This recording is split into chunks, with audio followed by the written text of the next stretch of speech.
Retirement is often seen as a destination, but we believe it's an opportunity to pursue your passions, realize your dreams, and live a purposeful life. Great decisions, incredible lives. Retire with Intention podcast is about more than just money. It's about embracing the things that truly matter, the experiences, the relationships, and the impact you leave behind. Here is your host, John Creekmur.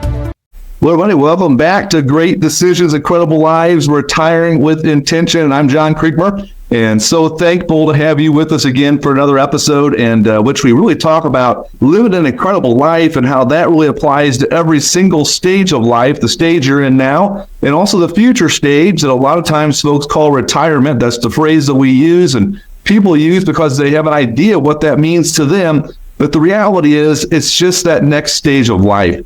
And trying to get to that point of making great decisions where you can live your definition of an incredible life. And every week we love to have different friends of our firm and different friends of mine in just to walk through the entire topic and how you can get to great decisions. And today, so excited to introduce you to a friend of our firm, Justin Fitzpatrick from Income Lab. And Justin, I'm so thankful to have you here today and looking forward to our conversation. And this has been a guest I've been wanting to have on, quite honestly, since we actually started the podcast, simply because Justin and his company, they have impacted the way that I have thought about retirement planning, income planning, right down at the roots of it and the foundation of it. And it's impacted the way I've considered income planning. And, you know, it's interesting, Justin, we just had a new report and research come out from Cerulean Associates, and the number one fear of retirees and pre-retirees, those heading into that stage, is still the fear of outliving their income. And we see that so many retirees and folks heading to retirement, they walk into a blind. They don't have knowledge to know, are they okay? Are they not okay?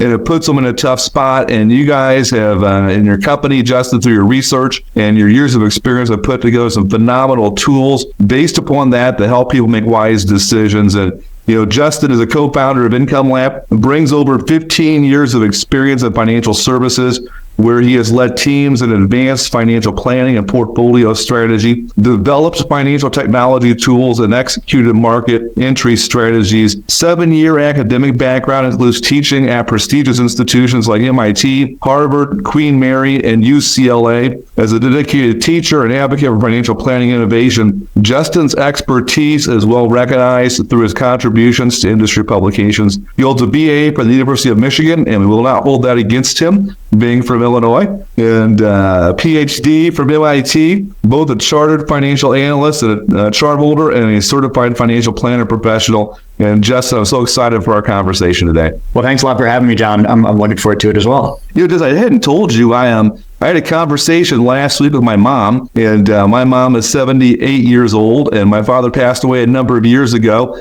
And so was talking with her just about her finances and her dollar amounts that she and my dad had set aside and their retirement accounts and the income that she needs to maintain the lifestyle where she's at right now. And she's had some health issues, so she has some medical things we're working through from a cost standpoint. And she had just a tremendous fear, if you will, of actually losing money and running out of money. And what happens if, and that's the big question, right? And so I was able to walk her through using the tools that you all have created. And it's really helped us grow in confidence and working with a personal situation and help my mom with understanding that she's going to be okay. And that whenever things happen, let's make sure that we model things properly, and let's make sure that we change the conversation. Hey, Justin, over the years, have you, with the Income Lab, with the tools you all have created and the technology you've created, have you heard similar stories from other advisors out there as far as on how they're navigating things, conversations with their clients and their family members? Oh, yeah,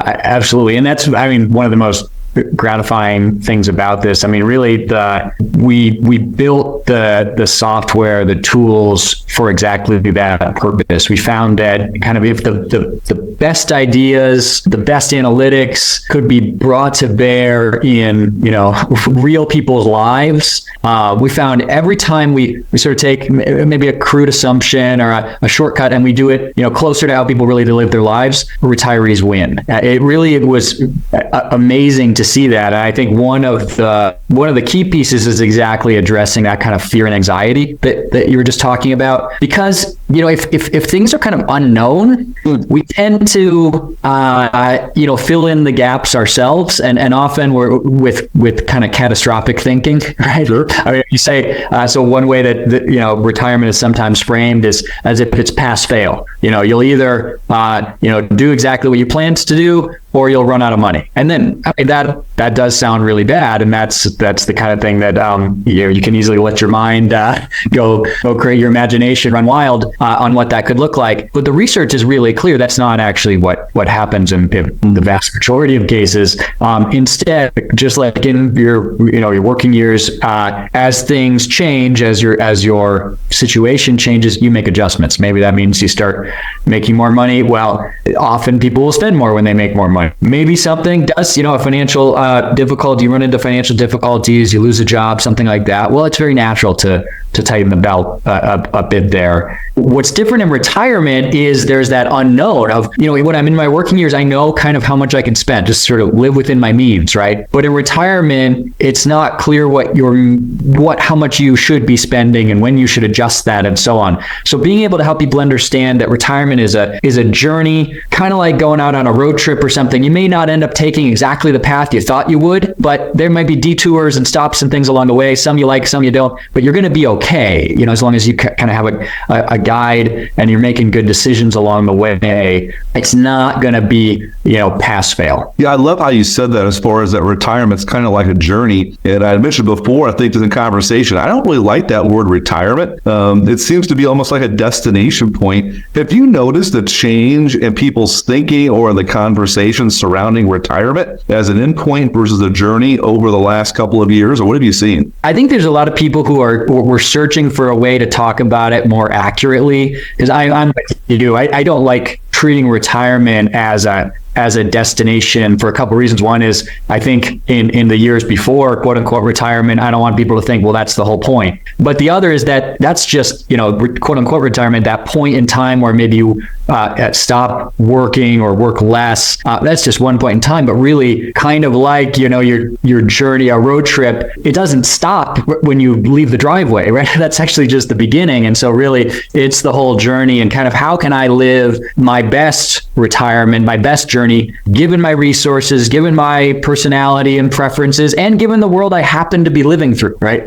So there's not, it's really all about like, given the hand I'm dealt, how can I do it the best way possible? It's so interesting to see how that's changed. And I think it's been a growing really voice as far as in this entire area to change the perspective, because we're seeing people, whatever they get to whatever their date is, and for all of them, it's different. The old rules of thumb, they're recognizing are not sufficient. And so going and simply relying upon a 4% withdrawal rate or a 2.3% withdrawal rate whenever the markets are down or whatever it may be, that is so inadequate for people with their planning on their stages of life. And even thinking about, boy, whenever I'm retiring or I'm stopping working for a living and instead I'm relying upon my assets, I'm young and healthy for that first phase of that. I want to spend more money because I'm actually doing the things I really wanted to do, I hope to do, I dream to do. I'm taking the kids on activities, but as I go through life, that income need may be different. We need to have a tool that's more dynamic. And I even think just with the industry recognition as far as with what you have put together. I mean, T3 has rated you guys very high as well as the T3 conference. XYPN gives you guys a best in show.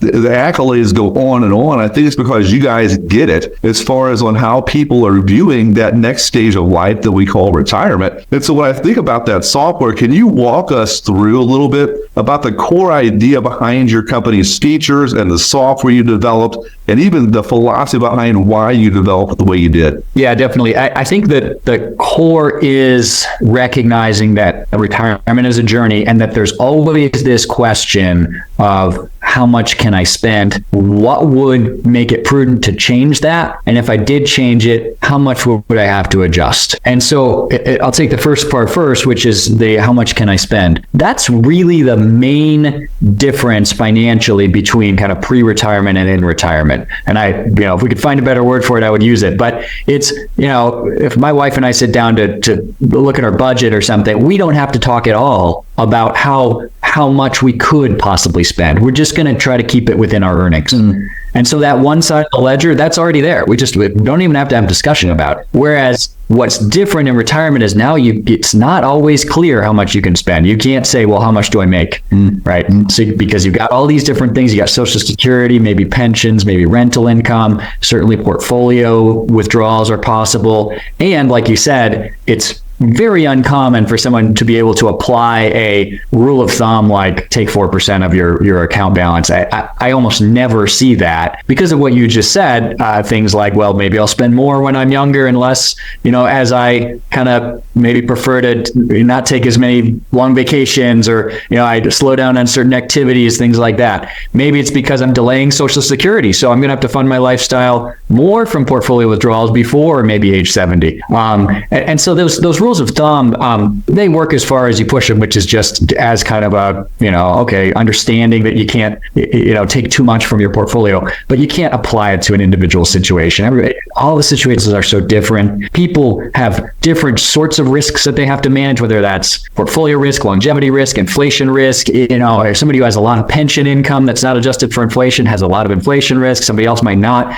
So it's got to be customized to your situation. And by the way, that customization, again, it doesn't stop at that point you call retirement. Every day, every month is the beginning of the rest of it. So you kind of just get to keep things up to date so that hey, do I need to adjust or not? And our philosophy is most people prefer to keep doing what they're doing. So the default is try to keep your spending, your spending capacity about where it is. And then if there's a real need to make a change, the advisor who's using the software will let you know. I love how you actually brought that right back to just that core principles that every single income plan is unique to every single individual. And they have their own unique core values. They have their own goal objectives based upon those core values. They have their different asset levels and financial background. And because of that, the solution that we have to walk them through is unique based upon that situation. And then that lays into their fears, which is about running out of money. And I know I've heard you speak a couple of times really about this adjustment-based income planning, which you just walked us through that in practical ways. And you mentioned previously retirees rarely run out of money.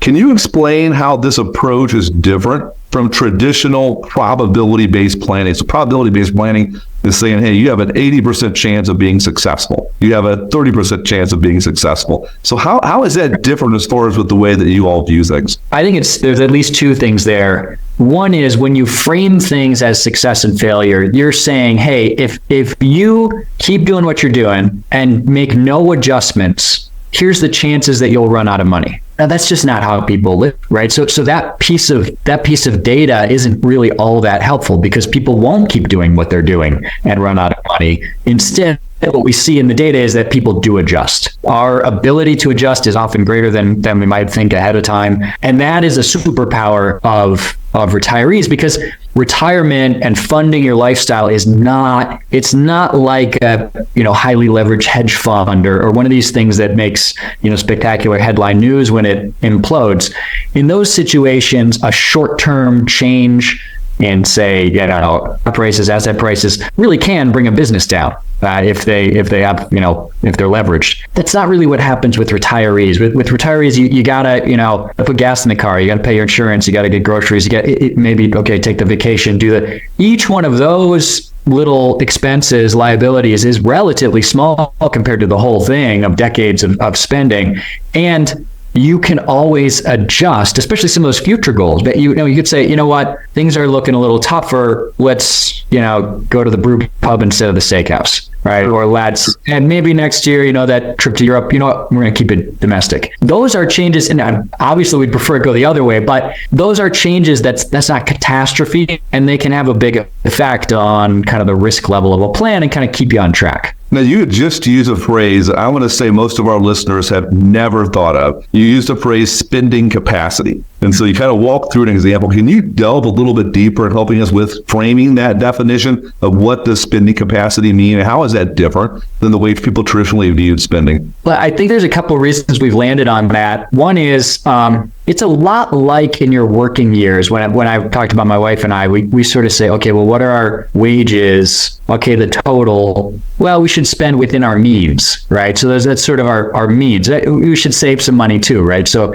like just kind of live within your means. And that's different than saying, and that answers the question kind of what can I spend versus saying, well, I want to spend this. Can I do it or not? In fact, the reason we landed on that is when we were building the software to begin with, we asked advisors, say, what's a typical, conversation? Maybe it's a new relationship. Walk us through some of the questions. And we had a few advisors say, I used to ask, well, if it's a retirement, a situation where we're planning for retirement, how much do you need? And I often would just get the question back saying, well, what can I have? But how much do you need? Well, how much can I have? Right? Because I really, that's why I'm coming to an advisor, put together all my resources and give me, a feel for what I can spend. The interesting thing is there's no one answer to that. It's more a range. And you may find that, you have enough resources and compared to that, you actually live a relatively modest life compared to those resources. Well, that's fine. So spend less, and that'll just mean that bad news will be less likely. Or you might say, Young, I want to live a little. I'm going to spend more. I get it, John. You may call me and tell me to tap the brake a little bit. That's fine with me because I get to live a little bit now. So there's really like a personality and a kind of a risk tolerance that comes into that decision, which is again why you don't want to just apply rules of thumb. It really needs to be custom.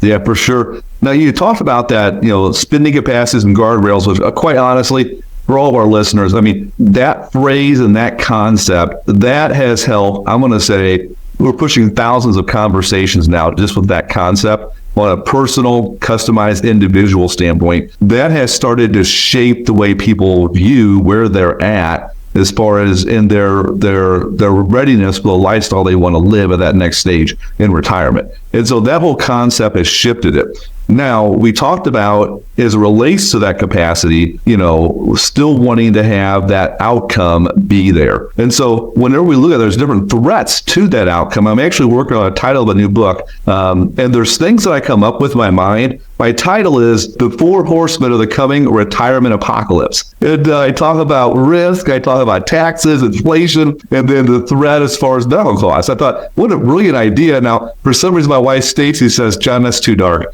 And so don't be waiting for it to come out. But it does bring to the point of the risk that we see inside portfolios. And you have this retirement stress tool. Can you walk through that retirement stress tool and describe it to everybody? And how has that been useful in the entire discussion of that spending capacity? Yeah, when you understand that retirement is going to be a journey with, essentially some detours, things might get there faster than expected, might get there slower than expected. Then the next question is, okay, well, what's the range of experiences? What could this journey look like? Like really sketch out for me, how good could it get? How bad could it get? That kind of thing, right? Because like you said, there's always guardrails. So you always know month by month, okay, how much of a change in my portfolio would there have to be for me to get a pay raise or a pay cut, that kind of thing. But that's short term, which is important. It's really good to know what is kind of coming around the next bend. But then you want to know what's a longer experience look like. And let's face it, most people are more concerned about the downside. And so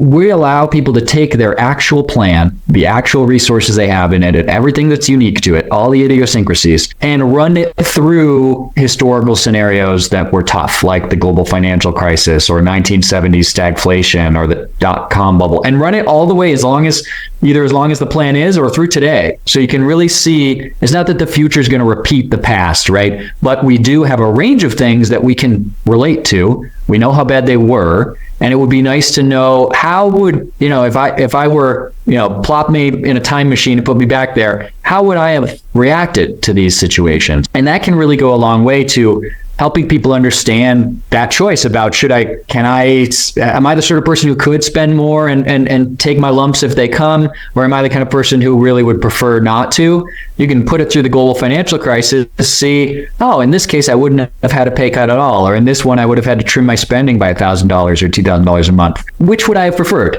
Or 70s stagflation, really see, is my plan really, is inflation a big deal for me, or actually would I have survived that one without a lot of trouble?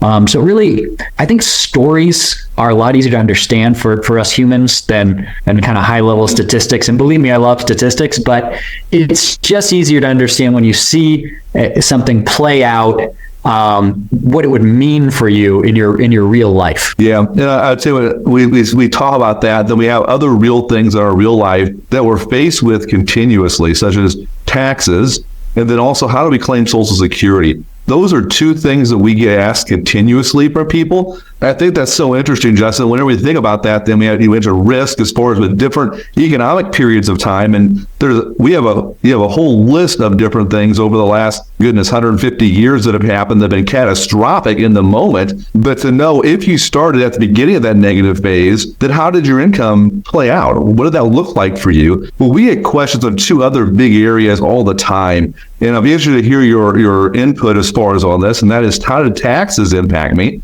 And then is there different ways as far as distributions and distribution planning? But then also, when should I claim Social Security? And so when we're looking at those two areas that we have questions on all the time, how should people be viewing those? And then what within your tool helps them in doing that? Yeah, both those questions are really good examples of how really in this whole picture of how much can I spend and my retirement journey, everything is related, which is really is really too bad, because we like to kind of isolate things and just talk about one particular decision. But a thing like when to claim Social Security, well, when you do that affects all sorts of things. It affects it. If you delay Social Security, you have a little bit more risk in your portfolio, because you're having to fund your lifestyle more with portfolio withdrawals in your 60s. And again, it might mean higher income longer term, so it's a trade-off. If you delay Social Security, your tax situation is different, because Social Security has a particular taxation to it. So that's why it's great to have kind of an integrated tool for retirement planning. So we'll help people look at that trade-off in Social Security. Typically, depending on the length of the plan, delaying it does increase what people can spend, because delaying Social Security, has those delay credits. But that's not always the right decision for someone. Again, no rules of thumb that apply in every case. There are certainly situations, whether it's because of spousal benefits or longevity concerns, where taking it earlier does make sense. And then it also interacts with the other question, which was about, okay, maybe I know roughly what I'm going to spend, and I know a certain amount of that will come from my portfolio, but should that come from IRAs and 401ks? Should it come from taxable accounts, maybe Roth accounts? How should I phase those? And those are extremely complex problems, because every time you move another piece of the plan, everything changes.